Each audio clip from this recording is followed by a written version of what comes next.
এই জন্য আল্লাহ সুবহানাহু ওয়া তাআলা যত নবী রাসূল পাঠিয়েছেন সকল নবী রাসূলকে সত্যবাদী ন্যায়পরায়ণ করে পাঠিয়েছে। কেন? তাকে তো নেতা হতে হবে। আপনি যদি মনে করেন যে আপনি বাংলাদেশের মাটিতে ইসলামকে বিজয়ী দেখতে চান, তাহলে আপনাকে জানতে হবে আপনি কেন ইসলামকে বিজয়ী দেখতে চান।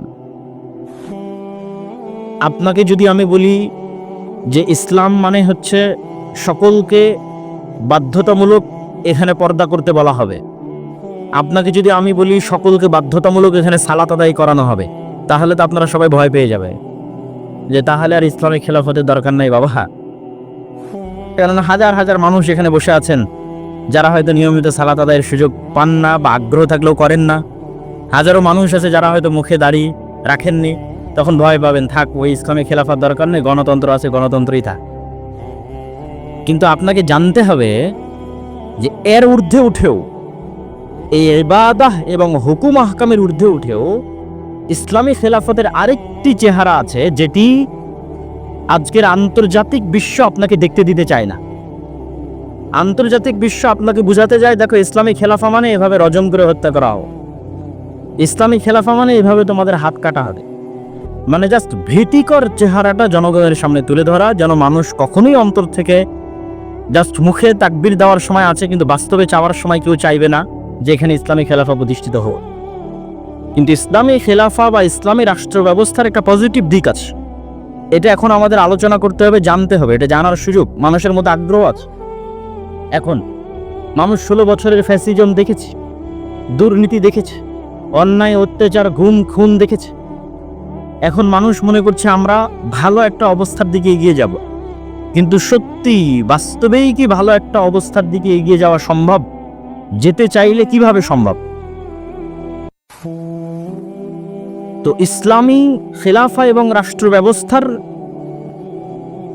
দুটো মৌলিক মূলনীতি আপনাদের সামনে তুলে ধরি। এক, ইসলামী খেলাফা বা ইসলামী রাষ্ট্র মানে সেখানে শতভাগ সত্যবাদিতা থাকবে, সেখানে শতভাগ ন্যায়পরায়ণতা থাকবে। শতভাগ সত্যবাদিতা এবং শতভাগ ন্যায়পরায়ণতা দ্বারা আমি কি বুঝাচ্ছি? শতভাগ সত্যবাদিতা এবং ন্যায়পরায়ণতা দ্বারা বুঝাচ্ছি যে আজকে আমরা নীলফামারীতে সবাই মিলে ঘোষণা করলাম যে এখানে আমরা ইসলামী খেলাফা কায়েম করলাম। ইসলামী খেলাফা কায়েম করার পর সবার জন্য সালাত বাধ্যতামূলক করে দিলাম, সবার জন্য পর্দা বাধ্যতামূলক করে দিলাম। তারপরে যার জন্য সালাত বাধ্যতামূলক করেছি ওই নামাজি ওসি, হাজি ডিসি, হাজি টিওনো ইওনো এবং নামাজি এসিল্যান্ড এবং সাব রেজিস্ট্রার, এরা যখন এদের চেম্বারে বসতেছে তখন ঘুষ খাচ্ছে, কিন্তু সে নাকি সালাত আদায় করে, নামাজ পড়ে। আবার সেই ঘুষের টাকা, সেই প্রশ্ন ফাঁসের টাকা নাকি আল্লাহর রাস্তায় দান করতেছে। অনেক বড় দানবীর হিসেবে বড় বড় জালসা সম্মেলনে প্রধান অতিথি, বিশেষ অতিথি হিসেবে আমন্ত্রিত হচ্ছে। আপনি দেখান গত 16 বছরের কোন রাজনৈতিক নেতা, কোন ওসি ডিসি এসপি এমন নাই যে কোনো না কোনো মাদ্রাসা, কোনো না কোনো মসজিদ, কোনো না কোনো জালসা, কোনো না কোনো ইসলামী সম্মেলনের সাথে জড়িত ছিল না? বের করেন। তাহলে তারা ইসলামের আসল অর্থটা বুঝতে পারেনি, এবং যে বুঝতে পারে যে ইসলামের আসল অর্থ কি, সে বলবে এগুলো গণতন্ত্র, সমাজতন্ত্র, এগুলোর দরকার নাই, রাষ্ট্র ক্ষমতা ইসলামকে যেতে দাও, শতভাগ বলবে। কেননা ইসলাম আসলে সর্বপ্রথম আপনারা যারা মাজলুম আছেন, অফিস আদালতে ঘুষ ছাড়া কাজ হয় না, টাকা ছাড়া চাকরি হয় না, বাংলাদেশের কোনো রাজনৈতিক দল এগুলো বন্ধ করতে পারবে না, গণতন্ত্র দিয়ে এগুলো বন্ধ করা সম্ভব নয়। একমাত্র ইসলামই পারবে আপনার যে ন্যায্য অধিকার আছে সেটি আপনাকে ফিরিয়ে দিতে। রাষ্ট্রের যত নাগরিক সুযোগ সুবিধা আছে সমানভাবে প্রত্যেক নাগরিককে সেই সুযোগ সুবিধা প্রদান করা মানে ইসলামের রাষ্ট্র প্রতিষ্ঠা করা, যেটি ওমর রাদিয়াল্লাহু তাআলা আনহু করেছিলেন। এটা ইসলামী রাষ্ট্রের সবচেয়ে ভালো দিক, কিন্তু সেটিকে আমাদের চোখের সামনে আনতে দেওয়া হয় না। এবং আলেম ওলামা, মসজিদ মাদ্রাসা, ইসলামী দল, ইসলামী সংগঠন, তারাও এই বিষয়টার প্রতি ফোকাস করে না। কেন তারা এই বিষয়টার প্রতি ফোকাস করে না? আমার এই বক্তব্য নিয়ে কিছু সমালোচনাও হয়েছে আমি সত্যবাদিতা এবং ন্যায়পরায়ণতা দ্বারা এটি বলছি না যে ব্যক্তির মধ্যে তাওহীদ আছে কিন্তু সে সত্যবাদী নয়, ন্যায়পরায়ণ নয়, সে জান্নাতে যাবে না, এ কথা আমি বলছি না। যার অন্তরে তাওহীদ আছে, যে সালাত আদায় করে, সে যদি মিথ্যুক হয়, অন্যায়পরায়ণ হয়, আর আল্লাহর কাছে ক্ষমা চেয়ে নেয়, মানুষের সাথে অন্যায় করে মানুষের কাছ থেকে ক্ষমা চেয়ে নেয়, মানুষ যদি ক্ষমা করে দেয় তো আল্লাহ সুবহানাহু ওয়া তাআলা তাকে জান্নাতে দিবেন। কিন্তু আমি যেটা বলতে চাচ্ছি সেটি হচ্ছে, সালাত যে ব্যক্তি আদায় করে, যার আকীদা বিশুদ্ধ, কিন্তু তারপরেও সে সত্যবাদী নয়, সে তার প্রতিষ্ঠান, ইসলামী দল, সংগঠন, মসজিদ, মাদ্রাসা, ব্যক্তি, পরিবারে ন্যায়পরায়ণ নয়, তাকে আল্লাহ জান্নাতে দিলেও কোনোদিন রাষ্ট্র ক্ষমতা দিবেন না, রাষ্ট্র ক্ষমতায় যেতে পারবেন না, নেতা হতে পারবেন না।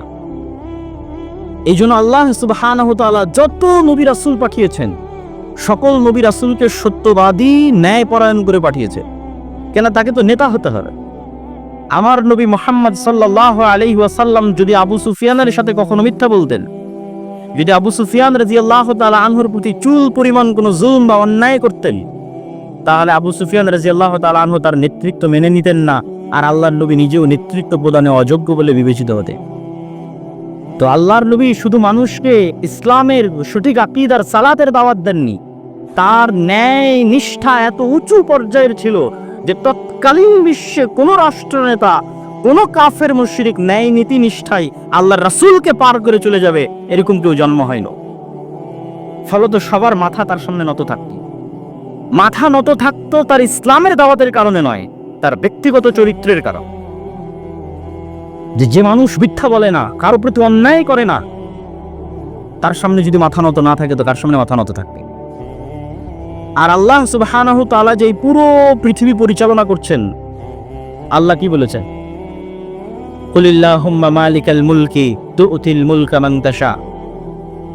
আল্লাহ হচ্ছে সকল রাজত্বের মালিক, যাকে ইচ্ছা তাকে ক্ষমতা দেন, আর যাকে ইচ্ছা তার কাছ থেকে ক্ষমতা নেন। এটা অনুবাদ নয়, অনুবাদ হচ্ছে যাকে ইচ্ছা তার কাছ থেকে ক্ষমতা ছিনিয়ে নেন। না স্যার, গরম লোহার উপর যদি পশমের কোন একটা কাপড় বসান, যে গরম লোহাকে যদি টানেন তাহলে পশমের কাপড়ের যেমন ছাল বাকলা ছিলে বেড়ে আসে, আল্লাহ এইভাবে রাষ্ট্র ক্ষমতা ছিনিয়ে নেয়। 36 দিনের আন্দোলন দেখেন কিভাবে আল্লাহ রাষ্ট্র ক্ষমতা একদম কেড়ে ছিনিয়ে নিয়ে একদম ধ্বংসের অতল গহ্বরে নিক্ষেপ করে দিলে। আল্লাহ বলেছে আমি রাষ্ট্র ক্ষমতা ছিনিয়ে নেই, তাহলে আসল ক্ষমতা কার কাছে ছিল? আল্লাহর কাছে ছিল। আর শেখ হাসিনার কাছে ক্ষমতা ছিল অস্থায়ী, এখন যে এসেছে তার কাছে অস্থায়ী, 50 বছর পর যে আসবে তার কাছে অস্থায়ী, 1000 বছর পূর্বে যে এসেছিল তার কাছে অস্থায়ী, কিয়ামত পর্যন্ত যারা আসবে তাদের কাছে অস্থায়ী। তাহলে স্থায়ী ক্ষমতার মালিক কে? আল্লাহ। এখন আল্লাহ এই পুরো পৃথিবী পরিচালনা করেন নিপুণ, নিখুঁত মানদণ্ডে। আল্লাহ মানুষকে চ্যালেঞ্জ করেছেন যে তোমরা আসমানের দিকে তাকাও, তোমরা কি আসমানে কোনো ত্রুটি দেখতে পাও আমার সৃষ্টিতে? আপনি নিজেকে নিয়ে গবেষণা করেন যে আপনার সৃষ্টিতে আল্লাহর কোনো ত্রুটি আছে কিনা। নাক, হাত, পা, চোখ, মুখ এভাবে না রেখে অন্যভাবে রাখলে ভালো হতো। তো এই পুরো পৃথিবী আল্লাহ নিখুঁত, নিপুণ মানদণ্ডে চালান। সূর্যের যেভাবে ওঠার কথা, চন্দ্রের যেভাবে ডুবার কথা, ফেরেশতাদের যেভাবে যান কবজ করার কথা, ফেরেশতাদের যেভাবে যান দেওয়ার কথা, নতুন বাচ্চা জন্মদানের কথা, যেখানে বৃষ্টি বর্ষণের কথা, যা যেভাবে আছে সেভাবে অত্যন্ত নিপুণ এবং নিখুঁতভাবে ন্যায়ের সাথে, সত্যবাদিতার সাথে পরিচালিত হয়।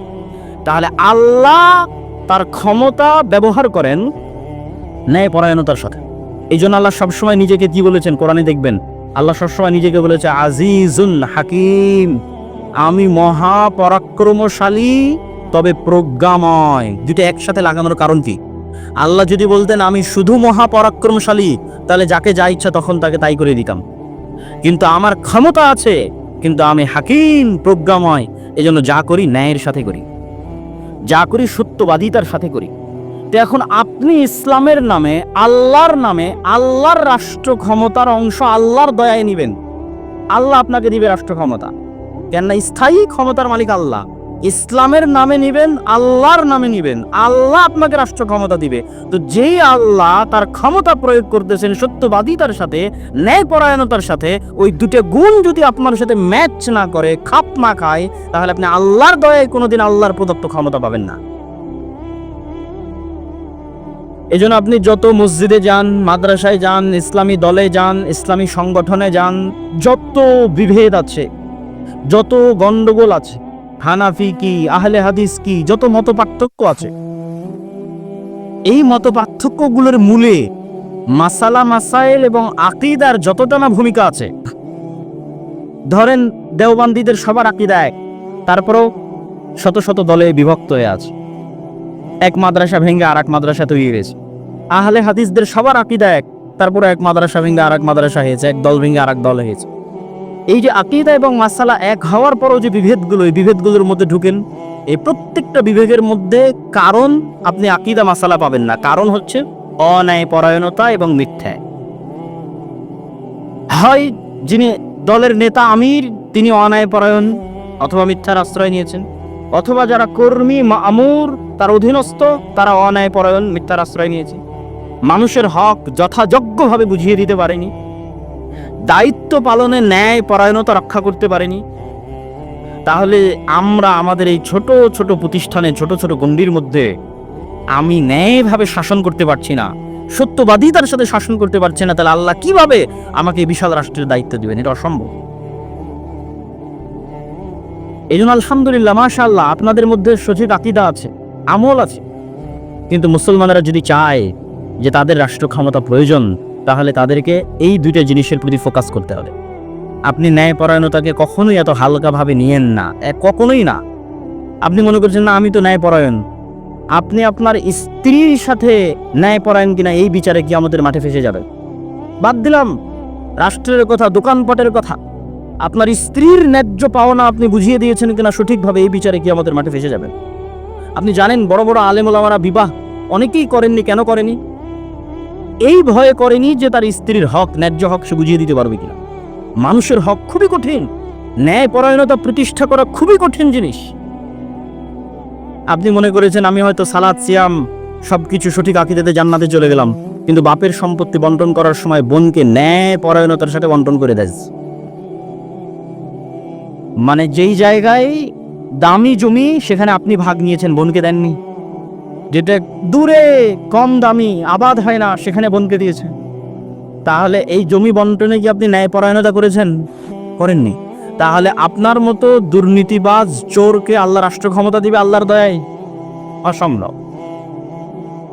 আল্লাহর দয়ায় রাষ্ট্র ক্ষমতা পাবেন না। জোর করে মারামারি করে রাষ্ট্র ক্ষমতা সেটা ভিন্ন জিনিস। আমরা আলোচনা করছি ইসলাম রাষ্ট্র ক্ষমতায় যাবে কার দয়ায়? আল্লাহর দয়ায়। তো আল্লাহর দয়ায় ইসলাম যদি রাষ্ট্র ক্ষমতা যায়, তো মুসলমানদেরকে কি হতে হবে? মুখে বলতে হবে সত্য, কাজে হতে হবে ন্যায়পরায়ণ। পরিবারে, সমাজে, প্রতিষ্ঠানে, রাষ্ট্রে। এমনি দেশ চেঞ্জ হয়ে যাবে। একদিনে দেশ পরিবর্তন হওয়া সম্ভব। একদিনে। যারা রাষ্ট্র ক্ষমতায় আসে এরা অল্প সময়ের জন্য আসে, আর স্থায়ী থাকে কারা? ওই যে পুলিশ হাসিনার আমলে ছিল এখনো আছে, যে আর্মি হাসিনার আমলে ছিল সে এখনো আছে, সচিবালয়ে যে সচিব ডিসি ওসি হাসিনার আমলে ছিল বদলি হতে পারে, কিন্তু ওরাই আছে। এরা হচ্ছে রিটায়ার্ড না হওয়া পর্যন্ত এরা থাকবে। তাহলে আসল ক্ষমতা কাদের হাতে? ওদের হাতে না, আসল ক্ষমতা ওদের হাতে। তাহলে এই যে ওসি ডিসি এসপি সচিব, এদের যদি ন্যূনতম মেরুদণ্ড সোজা হয় আর বলে যে আমরা অন্যায় করব না এবং সত্য বলবো, তো ক্ষমতায় যেই আসুক দেশ ভালো চলবে না মন্দ চলবে? ভালো চলবে। কিন্তু তাদের সেই শক্ত মেরুদণ্ড নাই। আমরা ওই শক্ত মেরুদণ্ডওয়ালা প্রজন্ম তৈরি করতে পারিনি।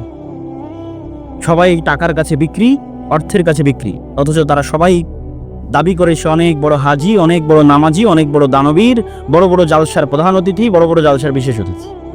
এগুলো ইসলাম নয়। আপনাকে সত্যবাদী এবং ন্যায়পরায়ণ হতে হবে যদি আপনি মুসলমানদের সম্মান রক্ষা করতে চান, ইসলামের সম্মান রক্ষা করতে চান। আর সত্যবাদিতা এবং ন্যায়পরায়ণতার উপর এতটা গুরুত্ব আমি কেন দিচ্ছি এখনকার ইদানিং বক্তব্যে এত সমালোচনার পরে? ওয়াতাম্মাত কালিমাতু রাব্বিকা সিদকাও ওয়া আদলা। আল্লাহ সুবহানাহু ওয়া তাআলা কোরআন মাজিদে বলেন, আর সকল আদেশ সমাপ্ত হয়েছে সত্যবাদিতার উপরে, ন্যায়পরায়ণতার উপরে। মানে আল্লাহ যত আদেশ মানুষকে দিয়েছে প্রত্যেকটা আদেশ সত্য, প্রত্যেকটা আদেশ ন্যায়। একটা আদেশ শোনেন, আল্লাহ আদেশ দিয়েছে কি? তোমরা আল্লাহর ইবাদত করবা, শিরক করবা না। তো এবার কালেমা কি? লা ইলাহা ইল্লাল্লাহ। আল্লাহ ব্যতীত ইবাদতের যোগ্য কোনো সত্য মাবুদ নাই। মানে আল্লাহ ব্যতীত যে মাবুদগুলোর ইবাদত করা হয় এদের মধ্যে দুইটা গুণ আছে, এক ওরা মিথ্যা, আর দুই ওরা ইবাদতের অযোগ্য। যেটা ইবাদতের অযোগ্য ওটাই অন্যায় পরায়ণতা, ওটাই জুলম, আর ওটাই মিথ্যা। আর সত্য কোনটা? একমাত্র সত্যকে আল্লাহ। আর একমাত্র ইবাদতের যোগ্য ন্যায় কোনটা? আল্লাহর ইবাদত করা। এটা হাদিসে আছে। রাসূলুল্লাহ সাল্লাল্লাহু আলাইহি ওয়াসাল্লাম বলছেন, তোমরা কি জানো আল্লাহর হক মানুষের উপরে কি আর মানুষের হক আল্লাহর উপরে কি? তো আল্লাহর হক মানুষের উপর হচ্ছে যে মানুষ ন্যায় পরায়ণ হবে আল্লাহর সাথে, যে ইবাদত আল্লাহ ব্যতীত অন্য কারো করবে না। এটা আল্লাহর সাথে ন্যায় পরায়ণতা, এটা আল্লাহর সাথে সত্যবাদিতা। এরকম করে ধরে ধরে ইসলামের প্রত্যেকটা হুকুমের মধ্যে সত্য আছে, ন্যায় আছে। সম্মানিত উপস্থিতি, তো আপনাকে আগে বুঝতে হবে যে ইসলামের রাষ্ট্র ব্যবস্থা মানে কি। ইসলামের রাষ্ট্র ব্যবস্থায় আপনার কি উপকার আছে, আপনার কি কল্যাণ আছে। ইসলামের রাষ্ট্র ব্যবস্থায় আপনার 6টা মৌলিক অধিকার সংরক্ষিত হয়। 5টা মৌলিক অধিকার দিয়েছে জাতিসংঘ, আর ইসলাম দিয়েছে 6টা মৌলিক অধিকার। অন্ন, বস্ত্র, শিক্ষা, স্বাস্থ্য, বাসস্থান, এগুলোর কথা তো আমরা জানি। তার সাথে ইসলাম আরো একটি যুক্ত করেছে হচ্ছে সম্মান। আপনার সম্মান রক্ষা করা হবে ইসলামী রাষ্ট্রের দায়িত্ব। মানুষ যেন আপনার মানহানি করতে না পারে।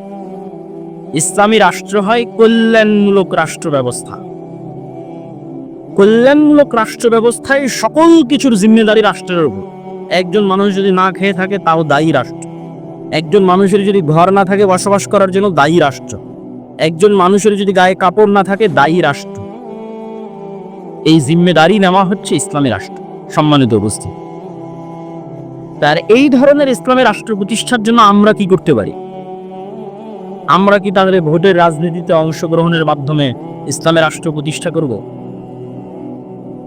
কেউ কেউ বলতে পারে হ্যাঁ, আমি তাদের সাথে দ্বিমত করছি বা তার বিরোধিতা করছি, এটা নয়। আমি যুক্তির আলোকে আপনাকে পরামর্শ দিতে চাই যে আমাদের করণীয় কি, করা উচিত কি। 1 নাম্বার করণীয়, এই রকম পরিস্থিতিতে, যেই পরিস্থিতিতে আমরা আছি, দাওয়াতি কাজ। আপনি বলবেন, আপনাদের কথা শুরু হলেই বলেন দাওয়াতি কাজ। আর কত দাওয়াতি কাজ? কুনতুম খায়রা উম্মাতিন উখরিজাত লিন-নাস তা'মুরুনা বিল মা'রুফ ওয়া তানহাউনা আনিল মুনকার। এই উম্মতে যেহেতু আর কোনো নবী আসবেন না, সেহেতু প্রত্যেক যুগে মানুষকে হেদায়েত করার জন্য দাওয়াত দিবে এই উম্মতের লোকেরা। বানু ইসরাইলে প্রতি যুগে নবী প্রেরিত হতো মানুষকে দাওয়াত দেওয়ার জন্য, আর এই উম্মতে কোনো নবী আসবে না, তো দাওয়াত দিবে এই উম্মতের লোকেরা। এখন যদি এখানে কোনো নবী আসতেন তাহলে তিনি কি করতেন? আগে কি দিতেন? আগে দাওয়াত দিতেন। আগে কি দিতেন? দাওয়াত দিতেন। এখন যদি বাংলাদেশে কোনো নবী প্রেরিত হতেন তাহলে তিনি দাওয়াত দিতেন। তো যেহেতু নবী প্রেরিত হবেন না, তো দাওয়াতি কাজ অতীতেও ছিল, আজও থাকবে, ভবিষ্যতেও থাকবে। দাওয়াতি কাজে আমরা সফল নই কেন? নবীদের মতো ইখলাস, নবীদের মতো হিকমা, নবীদের মতো সবর, নবীদের মতো কৌশল, নবীদের মতো ভদ্র এবং নম্র আচরণের মাধ্যমে আমরা দাওয়াত দিতে পারিনি। যেখানে মূসা আলাইহিস সালাতু ওয়াস সালামকে ফিরাউনের নিকটে দাওয়াত দিতে পাঠানো হয়েছে, তারপর বলা হচ্ছে ভালো ভাষায় কথা বলবে। আর আমরা আমারই আর এক মুসলিম ভাইকে দাওয়াত দিতে গিয়ে বলতেছি, তুই মুশরিক, তুই বেদাতি, তুই জাহান্নামী, তুই কাফের। তো তাহলে আমাদের দাওয়াতি স্ট্র্যাটেজির মধ্যে, পদ্ধতি কৌশলের মধ্যে ত্রুটি আছে। আমরা যত ইসলামী দল সংগঠন বলেন, আলেম ওলামা বলেন, রাষ্ট্রের টপ লেভেলে যদি কেউ দাওয়াত নিয়ে গিয়ে থাকে তাহলে নিজের স্বার্থের জন্য নিয়ে গেছে। বেশিরভাগ আমরাও নিজের স্বার্থের জন্য নিয়ে গেছি। স্বার্থ মানে কি বুঝতে পারছেন? স্বার্থ মানে যে আমার এই কাজটা আটকে আছে, এই কাজটা একটু করে দিতে হবে ভাইজান। ওসি, ডিসি, এসপি, মন্ত্রী সবার কাছে গেছি, ভাই আমার মাদ্রাসার এটা আটকে আছে, ভাই আমার এই দলের এটা আটকে আছে, ভাই আমার পত্রিকার এই সমস্যা হয়ে আছে, একটু কাজটা করে দেন। কেউই নিঃস্বার্থভাবে শুধু ইসলামের প্রতিনিধি হিসেবে তাকে ইসলামের দাওয়াত দিতে গেছে, এরকম নাই। যে আপনি প্রধান উপদেষ্টা ডক্টর ইউনূস, আপনার কাছে আজকে কিছু চাইতে আসি, আপনার কাছে দাওয়াত দিতে এসেছি যে এই হলো আল্লাহর দাওয়াত, এই হলো আল্লাহর নবীর দাওয়াত, এর মধ্যে আপনার কল্যাণ আছে। এরকম নিঃস্বার্থ দাওয়াত নিয়ে যাবে নাই। আর নবীগণ সব সময় রাষ্ট্রের টপ লেভেলে দাওয়াত নিয়ে গেছেন নিঃস্বার্থ। ইব্রাহিম আলাইহিস সালাতু ওয়াস সালাম তৎকালীন যুগের রাষ্ট্রপ্রধান নমরুদকে হিট করেছে নিঃস্বার্থভাবে। নমরুদের কাছে ইব্রাহিম আলাইহিস সালামের কোনো চাওয়া পাওয়া ছিল না। মুসা আলাইহিস সালাতু ওয়াস সালাম ফিরআউনকে হিট করেছেন নিঃস্বার্থভাবে। মুহাম্মদ সাল্লাল্লাহু আলাইহি ওয়াসাল্লাম আবু জাহাল আবু লাহাবকে হিট করেছেন, দাওয়াত দিয়েছেন নিঃস্বার্থভাবে, কোনো চাওয়া পাওয়া নেই। চাওয়া পাওয়া না থাকার মাত্রাটা দেখেন যে মুহাম্মদ সাল্লাল্লাহু আলাইহি ওয়াসাল্লাম যখন মাজলুম মক্কার মাটিতে, যখন তাকে সহযোগিতা করার মতো কেউ নাই, তখন আবু জাহাল মুহাম্মদ সাল্লাল্লাহু আলাইহি ওয়াসাল্লামকে প্রস্তাব দিচ্ছে যে আসো ক্ষমতা ভাগাভাগি করি, 1 বছর তোমার আল্লাহর ইবাদত হবে, আর 1 বছর আমাদের মূর্তির পূজা হবে। 1 বছর তোমার ইসলামের আইন অনুযায়ী দেশ চলবে, আর 1 বছর আমরা আমাদের মতো দেশ চালাবো। রাসূলুল্লাহ সাল্লাল্লাহু আলাইহি ওয়াসাল্লাম সেদিন কি বলেছিলেন? লাকুম দীনুকুম ওয়ালিয়া দীন, লা আ'বুদু মা তা'বুদুন। স্পষ্ট কথা, কাফারনা বিকুম, এগুলো এক একটা কোরআনের আয়াত। কি বললেন? তোমাদের দিন তোমরা পালন করো, আমাদের দিন আমাকে আমার মতো পালন করতে দাও। তোমরা যার ইবাদত করো আমি তার ইবাদত করতে পারবো না। কাফারনা বিকুম, তোমরা যার ইবাদত করো তাদের সাথে আমরা কুফরি করলাম। কত শক্ত কথা। ওয়াজতানিবুত তাগুত বলা আছে যে তাগুতকে অস্বীকার করতে হবে।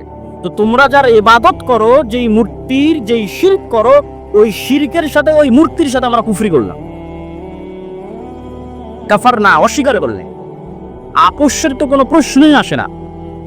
এরকম নিঃস্বার্থ দাওয়াত আলেম ওলামাগণ, ইসলামী দল, ইসলামী সংগঠন নিঃস্বার্থভাবে নিয়ে যাবে, এটা হয়ে ওঠেনি। তাহলে 1 নাম্বার হচ্ছে ব্যাপক দাওয়াতি কাজ করতে হবে, কিন্তু নিঃস্বার্থভাবে, ইখলাসের সাথে, ভালো ব্যবহারের সাথে, সবরের সাথে। 900 বছর দাওয়াত দিয়েছেন নূহ আলাইহিস সালাতু ওয়াস সালাম। আমরা 16 বছরই ক্লান্ত হয়ে গেছি। দাওয়াত দিতে হবে। 2 নাম্বার কাজ কি? 2 নাম্বার কাজ হচ্ছে সমাজ এবং দেশের মানুষের সাথে সম্পৃক্ত থাকতে হবে। আজকে আলেম ওলামা, মসজিদ, মাদ্রাসা, সমাজ বিচ্ছিন্ন, ডিসকানেক্টেড ফ্রম দ্য সোসাইটি। সমাজের সাথে তাদের কোনো কানেকশন না। আমাদের কাজ কি? আমরা ঘরে বসে বই লিখব, গবেষণা করব, ক্যামেরার সামনে একটা ভিডিও রেকর্ড করব, অনলাইনে কোর্স পরিচালনা করব, বিশ্ববিদ্যালয় মাদ্রাসায় টিচারই করব। সমাজ আর দেশ জান্নাতে গেল কি জাহান্নামে গেল দেখে লাভ নেই। অথচ আমাদের নবী মুহাম্মদ সাল্লাল্লাহু আলাইহি ওয়াসাল্লাম না বই লেখা জানতেন, না বই পড়া জানতেন। তাহলে আমার নবী গবেষকও ছিলেন না, আমার নবী লেখকও ছিলেন না, আর আমার নবী পিএইচডি ডিগ্রিধারীও ছিলেন না, আর আমার নবী কোনো বিশ্ববিদ্যালয় মাদ্রাসায় চাকরিও করতেন না। তাহলে তিনি আল্লাহর কাছ থেকে জ্ঞান নিয়ে, মানে কোরআন শিখে 5 ওয়াক্ত সালাত আদায় বাদে বাকি সময় মানুষের পিছনে দিতেন। কার বাড়িতে কে মরলো, কার মেয়ের বিয়ে, তো কে কষ্টে আছে, কার বাড়িতে খাবার নাই, কে ঋণগ্রস্ত আছে, মানুষের দুঃখ কষ্টের ভাগিদার এবং ভাগ বাটোয়ারার অংশীদার আছে। মদিনা এবং মক্কায় বসবাসরত কোনো মানুষ মনে করবে যে আজকে সে বিপদগ্রস্ত আছে আর তার পাশে দাঁড়ানোর মতো মুহাম্মদ সাল্লাল্লাহু আলাইহি ওয়াসাল্লাম নাই, এটা অসম্ভব। তিনি সমাজের মানুষের সাথে ফুললি কানেক্টেড ছিলেন। আপনি সমাজ বিচ্ছিন্ন হয়ে কখনোই ইসলাম প্রতিষ্ঠা করতে পারবেন না। আর ইসলাম 4 দেওয়ালের মধ্যে, মসজিদের 4 দেওয়ালের মধ্যে সীমাবদ্ধ থাকার জিনিসও নয়। ইসলামকে রিপ্রেজেন্ট করতে হবে। আপনাকে ইসলামের প্রতিনিধি হিসেবে সমাজের মানুষের সাথে কানেক্টেড হতে হবে। যে ইসলাম কত সুন্দর, এই মানুষের সাথে উঠা বসা করে দেখো কত সুন্দর। এই ইসলামের প্রতিনিধি, এর সাথে কথা বলে দেখো ইসলাম কত সুন্দর। আজকে আফগানিস্তানে যারা ক্ষমতায় এসেছে তাদের আকীদা নিয়ে সমালোচনা হতে পারে, তাদের বিশ্বাস নিয়ে ফতোয়া, ফারায়েজ, মাসলা মাসাইল নিয়ে মতভেদ থাকতে পারে, কিন্তু 2টা পয়েন্টে কোনো আফগানিও দ্বিমত করবে না যে তারা সত্যবাদী, ন্যায়পরায়ণ। কোথাও 1টা টাকা দুর্নীতি হবে, এটি তাদের দ্বারা বরদাস্ত করা সম্ভব না।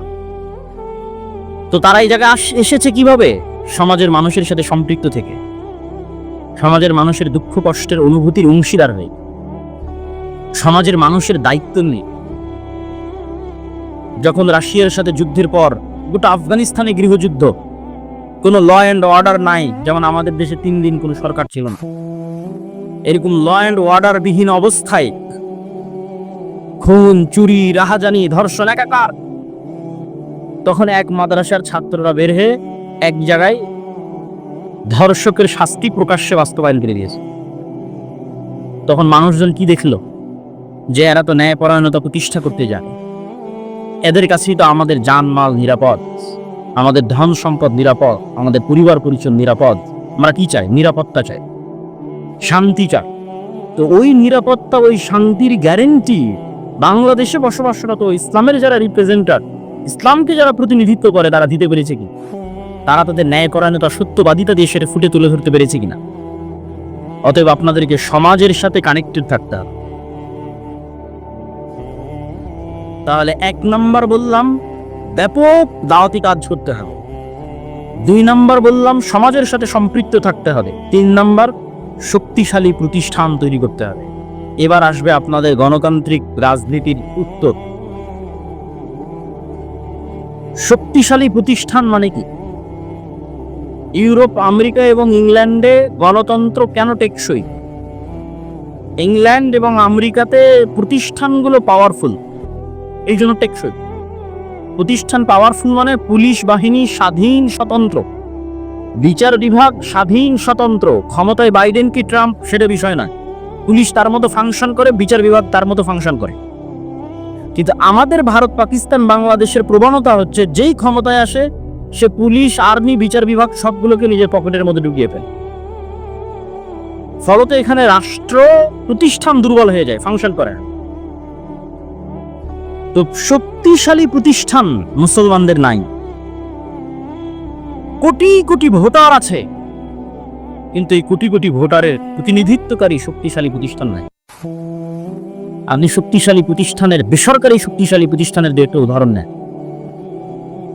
যখন প্রধানমন্ত্রী হাসিনা বিদায় নিল, তখন অটোমেটিক ট্রানজিশন অফ পাওয়ার, পাওয়ারের হস্তান্তর, এটিই নিয়ম যে যখন রাষ্ট্র অকার্যকর তখন রাষ্ট্রের অবস্থানরত শক্তিশালী প্রতিষ্ঠানগুলোর কাছে ক্ষমতা চলে যায়।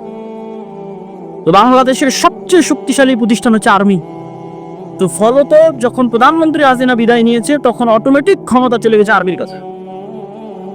আরো অসংখ্য শক্তিশালী প্রতিষ্ঠান আছে। প্রথম আলো একাই একটা শক্তিশালী প্রতিষ্ঠান, ডেইলি স্টার একাই একটা শক্তিশালী প্রতিষ্ঠান, রাগ একাই একটা শক্তিশালী প্রতিষ্ঠান, গ্রামীণ ব্যাংক একাই একটা শক্তিশালী প্রতিষ্ঠান, মানবাধিকার সংস্থা অধিকার একাই একটা শক্তিশালী প্রতিষ্ঠান। তাহলে যখন রাষ্ট্র অকার্যকর তখন অটোমেটিক রাষ্ট্রের ক্ষমতা এই প্রতিষ্ঠানগুলোর কাছে চলে গেছে।